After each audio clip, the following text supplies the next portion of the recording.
Even though every child born that year cried as soon as it was born, it always died barely a minute later. The village of Mbake was thrown into confusion and depression in the 5th year of the king's reign. Mbake village did not understand what changed. At first, they thought it was sickness. Then they thought their water was contaminated. Then they suspected their rival villages were punishing them with curses or something. But then, the pattern continued for an entire year and silence fell across Mbake. They could not provide an answer to the misfortunes happening. No baby had survived the year, not one. And each time a baby was born, it screamed once, sharp and full of life, and then went silent forever. The mother stopped giving birth at home, thinking something happened there. But then the midwife stopped sleeping and barely had any hope of a child living past a minute. The village stopped celebrating pregnancy completely, only digging up little graves. When a woman went into labor, the father of the child preparing new wrappers to wrap the baby's body up. Mbake, once known for joy and happiness, turned into a place where even hope felt dangerous. For a long time before then, Mbake was a fertile land for crops and children. Crops grew faster than expected and much better in size. Rain came exactly when needed. There was no drought in sight. Livestock multiplied in healthy numbers. You could hardly hear of a child born in Mbake who didn't become successful in one trade or multiple trades. Children born in Mbake were said to carry success inside them. If they didn't become a great blacksmith, they would become a trader who was known across villages. That or another became a very famous healer. It was a land with happy and fulfilled people. Even people from neighboring communities and villages loved Mbake. People believed Mbake was touched by the goddess of fertility herself. Her name was never spoken loudly, only whispered. They called her Niyi. Mbake was ruled by King Duli. His father ruled the land during its golden age, and he, in turn, ruled after his father passed. At first, King Duli was not cruel. He was only afraid of losing what he had inherited. When the land continued to prosper in his first year, he believed it was just meant to be, and nothing could change it. When the neighboring villages began to suffer droughts and famines, he believed that it was evidence that Mbake was simply great. After all, those villages had to come to Mbake to seek food and water. Even after he learned about the sacrifices made to appease Ni, he only pondered over it for a second and then accepted. He, after all, had to look out for his people, and nothing should stop the prosperity of his people.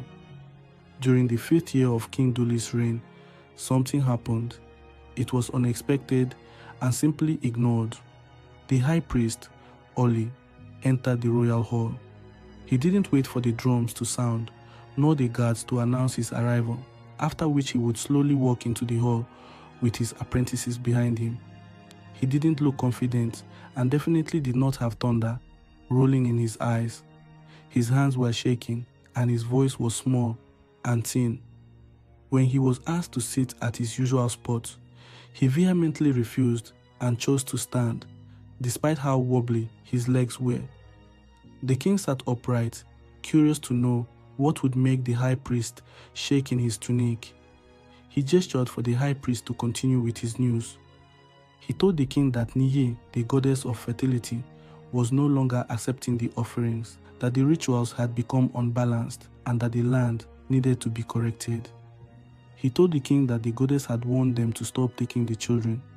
She didn't want the blood of innocent babies anymore. The hall went silent. Then the king asked if she would still bless the land without the sacrifice. The high priest looked away immediately. Then King Duli laughed. He believed the answer to be no. If Ni wouldn't bless the land without the sacrifices, why then would it be stopped? He didn't laugh because it was funny. He laughed because he had already tasted that much success and would be damned if he lost it. He was past being scared. He dismissed the priest, and the sacrifices continued. 3 weeks later, the first child died at birth. There was no sickness and no sign of anything, just a loud and healthy cry, then death.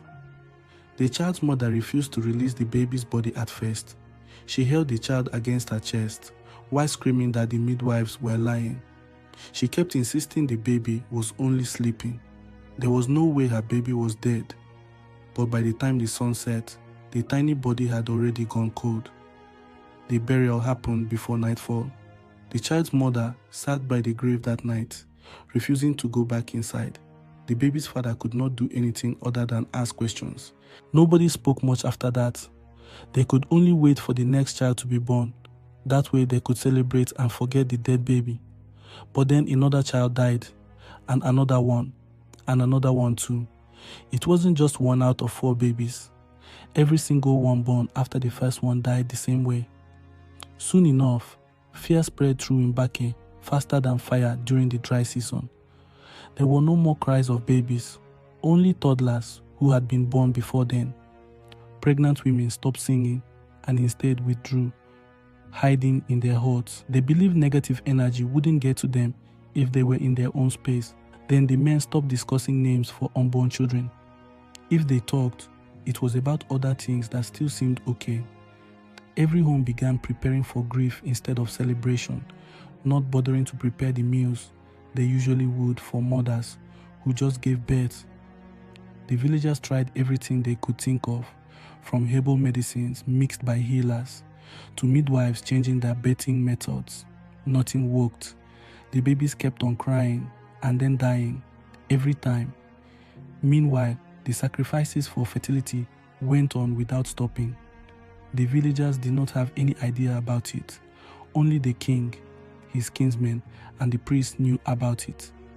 Despite the high priest's reluctance to continue with the sacrifices, the king only cared enough to have another of their priests handle it. The second sign came during harvest season. The crops were planted successfully and were growing very well until it was time to harvest them. The crops did not fail completely, they just changed suddenly. Yams, when caught, would bleed a dark and red liquid.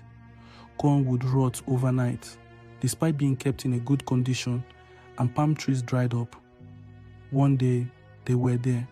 The next day, they weren't. Farmers began crying on their fields while working. Some abandoned their farms completely. Others only kept on farming because they had hope.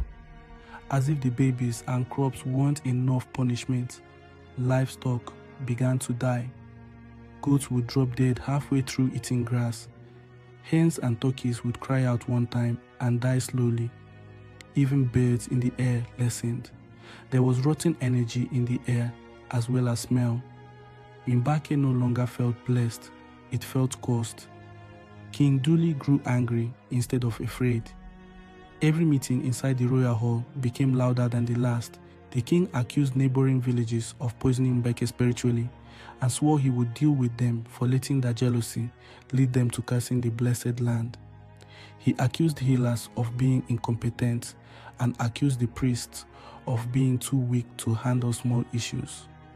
And whenever he was summoned to bring a solution to the problems in the village, the high priest Oli never changed his answer. The sacrifices must stop. He repeated it over and over again. He never gave more than that warning, hoping the king would yield. But each time he repeated it, the king's anger deepened. He stood on his word and refused to stop the sacrifices, telling him that if it meant taking children from other villages, he would. Finally, during one gathering, King Duli rose from his throne and shouted that prosperity required difficult decisions. He reminded the priests that Mbake had survived because previous rulers did what weaker men feared doing, and that he would not be termed as weak for anything. He ordered that a child from a nearby village be brought for the sacrifice. High priest Oli left the hall without permission that day, his head bent and shaking, his eyes dull. He didn't have the power to not obey the king, else he'd face execution. And for the first time in Mbake's history, the drums announcing royal decisions did not sound afterward, because even the drummers feared what was happening. Far from the palace, a boy named Keta watched the skies from the roof of his mother's hut.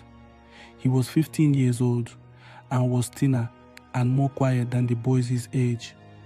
He was always listening more than he spoke, and it gave him the ability to discern.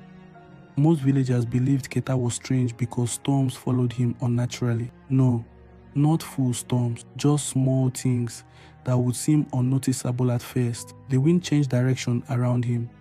Fires went out when he was angry, and it rained around him when he was sad, while other places remained dry. He was only 6 when he realized he had such powers, and he'd mastered how to use it by now. But sometimes it caught him unaware. His mother warned him never to use the power openly, fearing that he'd be taken by the king and executed. He did as his mother said, trying his very best to control his powers and emotions at the same time. But ever since the babies started dying, his power had become unstable. Whenever the fire was about to go out due to his anger, it would rage for about 2 seconds, and Keta would see images of babies crying right before it died down. Once he blinked, the images were gone, but the rain still tasted like tears. If the wind blew around him, not only did it change direction, but it also whispered strange things to his ears. One evening, Keta followed the wind. He didn't intend to. It just pulled him gently through the forest paths outside Mbake until he reached a small hill surrounded by trees. In front of the hill was an old tree stump that looked at least 200 years old. The place looked abandoned. There were no guards and priests. There were only old stone carvings covered in dried blood. Keta turned to leave, frightened. Then he heard it, babies crying. They didn't seem to be coming from any particular spot, just everywhere at once. The sound nearly stopped his heart. The wind around him became violent, with dust spiraling upwards and leaves spinning around him in circles. Then he noticed that the hill was constructed with not just soil, but with bones.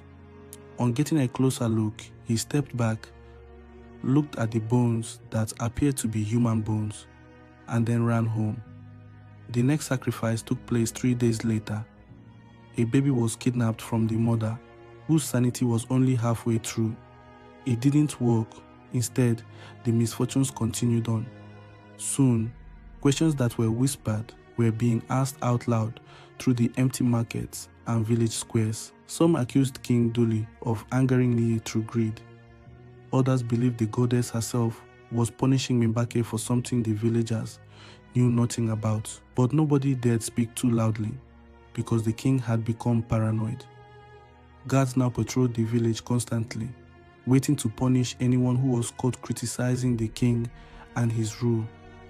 They blamed the misfortunes on him. Fear became part of daily life, yet the misfortunes kept worsening. Pregnant women started miscarrying before childbirth as a result of fear, and rivers overflowed unexpectedly and drowned entire farms. Then, sleep became a hard thing to find. Villagers were unable to sleep, and if they were able to sleep, they woke up exhausted no matter how long they rested. Some never even woke up at all. The healers could not explain it.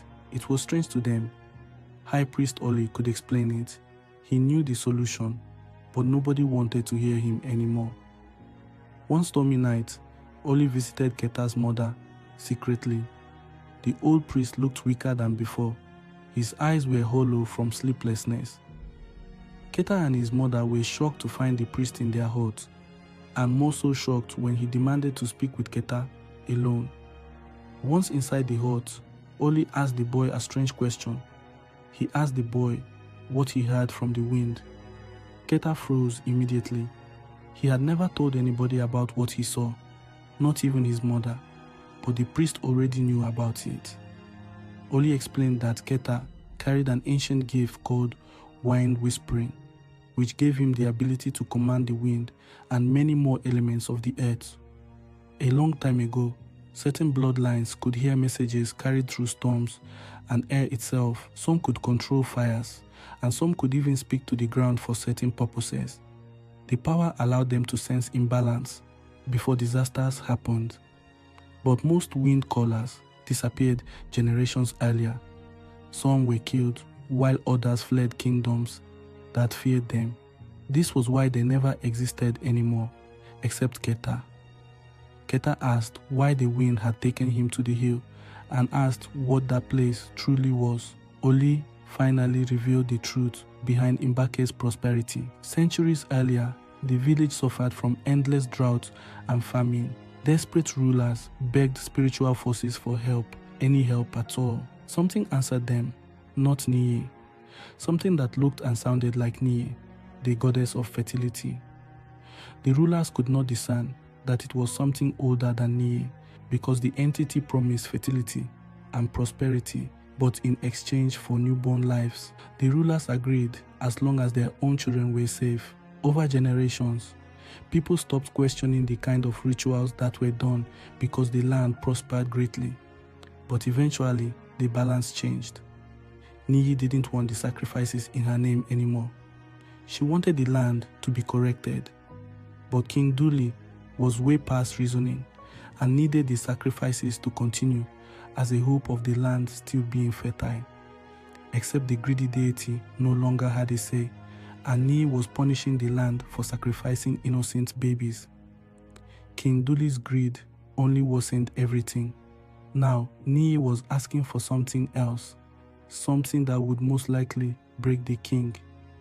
Keta asked how to stop it. Oli hesitated before answering. His eyes strayed from the boy's face briefly. The bloodline that fed the deity must pay the debt, but with what they've protected all along. The following morning, another disaster struck Mbake. The village well turned red, and so did the rivers. Women screamed while drawing water. The smell spread quickly through the village. Mbake finally descended into full panic, and families began fleeing the village despite the king's orders. They packed up their bags. Some even left without taking their clothes. But something terrible happened to those who tried leaving. The forest turned against them. People walked in circles for days before returning to Mbake, starving and terrified. Some of them returned without remembering where they had been. Others returned carrying deep claw marks across their backs. The village itself was trapped. King Duli ordered another sacrifice immediately after hearing about the water and blood situation. He was stuck on the belief that more sacrifices would appease the goddess. This time, High Priest Oli refused openly, and the royal hall exploded into shouting. There were agreements and disagreements from different corners of the hall. The queen sat still, terrified, but curious.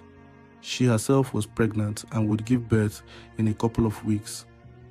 Oli warned the king that Niye was not interested in the sacrifices, and that she would continue to rain misfortunes on the land until it was rightly corrected. The king accused the priest of treason and ordered his guards to seize Oli publicly. But before the guards reached him, the wind inside the hall exploded violently. Torches blew out instantly, and the doors slammed open. The guards were thrown backward by an invisible force. Keta stood at the entrance, and only then did everyone in the hall notice the wailing villagers outside. The storm outside answered to Keta's anger. Rain crashed through the palace windows, while thunder shook the hall.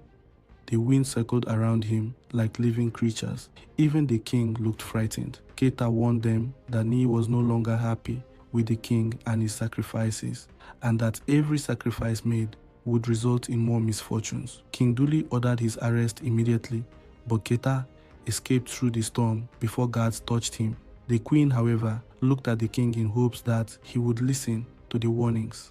That moment, a terrible storm met the starved and grieving people of Mbake. Instead of raining water, it rained blood and tiny bones.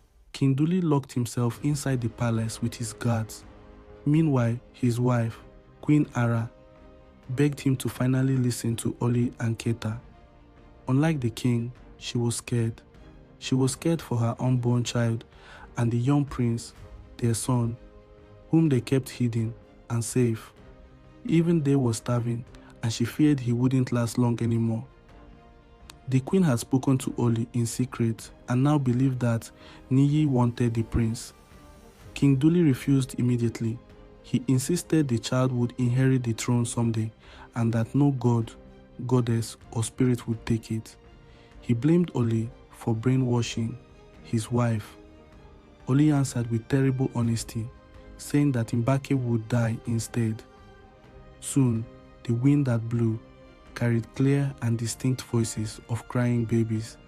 It gave everyone goosebumps and scared them. King Duli looked even more frightened, the queen breaking into a sob. Keta hid behind the villagers. He finally understood that the wind carried the final breaths of sacrificed children. It remembered every death, and now it wanted justice for correction to take place. High Priest Oli joined him amidst the storm and cries. He reminded him that there was only one way to end the curse permanently. The royal bloodline must willingly give back what greed had stolen, not through forced sacrifice, but through willing surrender. Only then would Nii forgive the land and revive it. But King Duli would never willingly surrender his son. So, Mbake stood on the edge of destruction even more. That night, nobody in Mbake slept, not with the horrifying storm and cries of babies. The sky above the village had turned dark long before midnight, but no stars appeared. Thick clouds twisted endlessly over the village, while lightning struck without thunder. Guards whispered prayers, while clutching weapons with trembling hands and watching the storm. Even the strongest warriors refused to go near the outer gates after one soldier passed out. One moment, he stood holding his spear. The next moment, he was on the ground, barely breathing. King Duli still refused to surrender. The queen begged him again and again, crying bitterly. She knew it was a terrible and hurtful thing to do, but if she at least wanted to save her unborn child and the future of the village, it had to be done. The high priest, Oli, begged him too. The old priest looked extremely tired, but still stood strong. But the king had already convinced himself that giving up, his son would destroy everything permanently. He insisted they could still fight Nii, however they could. High priest Oli revealed that he knew that the king was still convinced the disasters swallowing Mbake were punishment from rival villages or sickness spreading through the land. Then, he announced to the villagers that the kingdom itself had become unbalanced. He told them that for generations, rulers of Mbake continued the sacrifices in the forest, despite repeated warnings from the priests before Oli. Innocent children were buried so the land would remain fertile. The harvest became larger every year, livestock multiplied rapidly, and the kingdom grew rich from prosperity bought with blood. But eventually, the balance changed. Nii no longer accepted the rituals, and because King Duli ignored the warning and continued the sacrifices, the death finally returned to the royal bloodline. King Duli became furious immediately. He accused Oli of trying to frighten the kingdom into weakness. He called the priest old and fearful. Then he ordered the guards to execute him inside the royal hall in front of everyone. The guards moved instantly, but before they reached Oli, a violent wind burst through the palace. Every torch that was lit again went out at once. The guards stumbled backward as dust and cold air spiraled violently through the hall, the storm outside moving with him. His clothes whipped violently in the wind, while loose objects rolled across the floor around him. Even the king's throne shook slightly. Keta looked different from how he looked the last time he'd been inside there. He didn't look magical or glowing. His eyes looked distant. He looked like he was listening to something that no other person could hear. King Duli slowly drew his blade, questioning what he thought he was doing. But Keta ignored him completely. Instead, his eyes shifted toward the queen, Ara, then toward the hidden chamber behind the throne. The queen froze immediately because she understood what he was doing. The prince was hidden there. Keta finally spoke, his voice firm and strong. He told the king that Nia already knew where the child was. Fear spread through the hall instantly. The queen let out a loud sob, and the king trembled slightly. The king shouted for guards to protect the hidden chamber, but before anyone moved, the ground beneath the palace trembled violently. Outside, people screamed throughout Mbake as violent winds swept through the village. Trees bent dangerously, while market stalls overturned and disappeared into the storm. The storm worsened, and the forest surrounding Mbake had begun folding inward. It wasn't natural. Entire sections of trees bent toward the village slowly, forming walls that closed around them like prey. Branches tangled together unnaturally, while roots pushed upward through the soil. The land was trapping everyone. People trying to flee the village ran back, screaming after finding the forest paths gone completely. The trees had sealed the exits. Queen Ara rushed into the hidden chamber and returned carrying the prince tightly against her chest. She was terrified.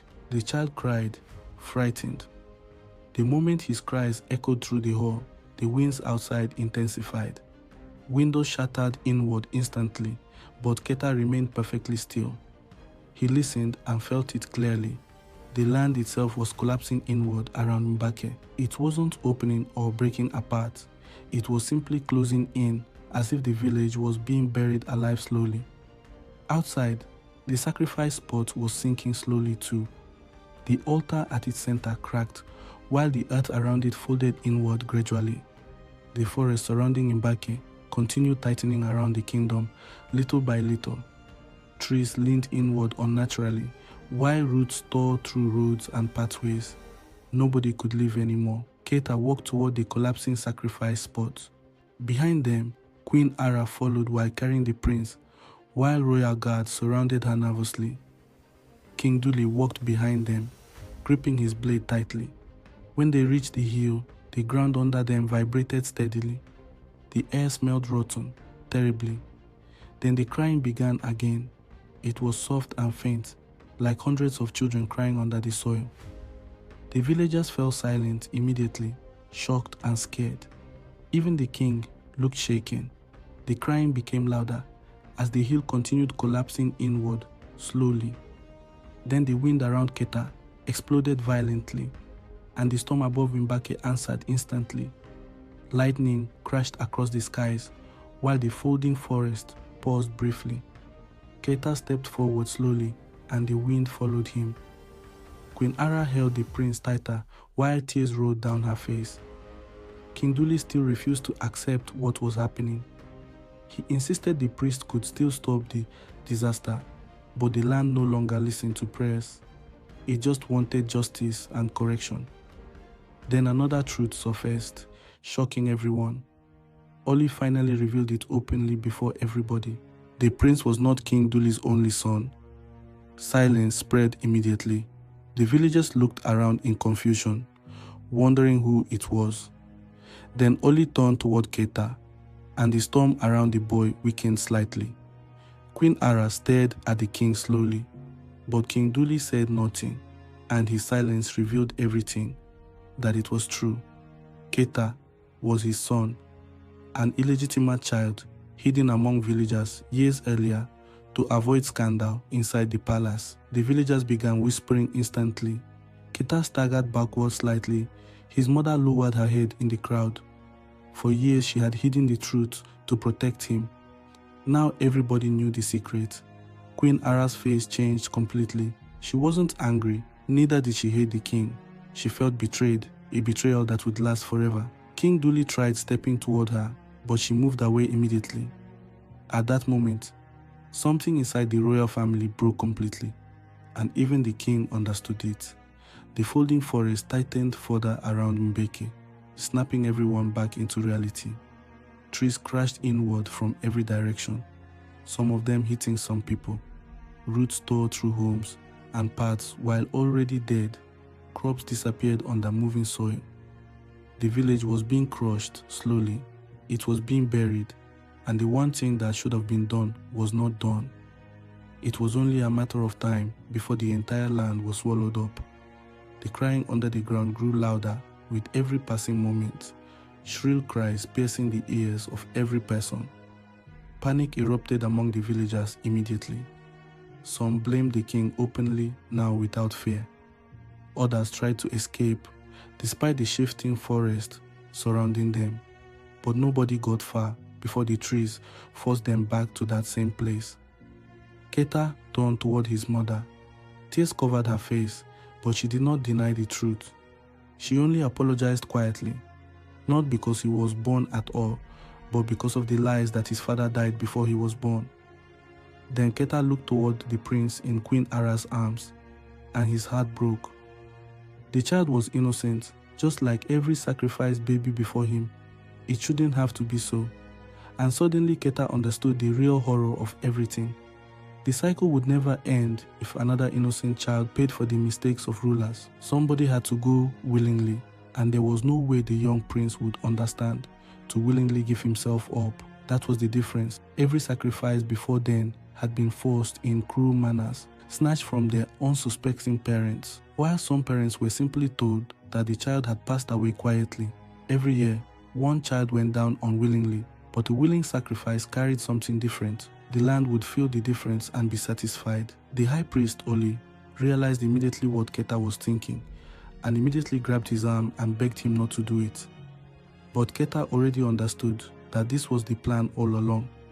It was already written, and the wind was only just guiding him. He was connected to Mbake not just through blood, but by choice.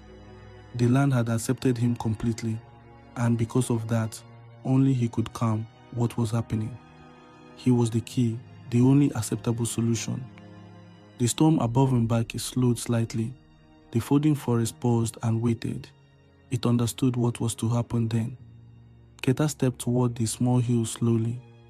King Duli finally understood what was happening, and for the first time since the course began, real fear entered his face. He wasn't scared for the throne, but for his son.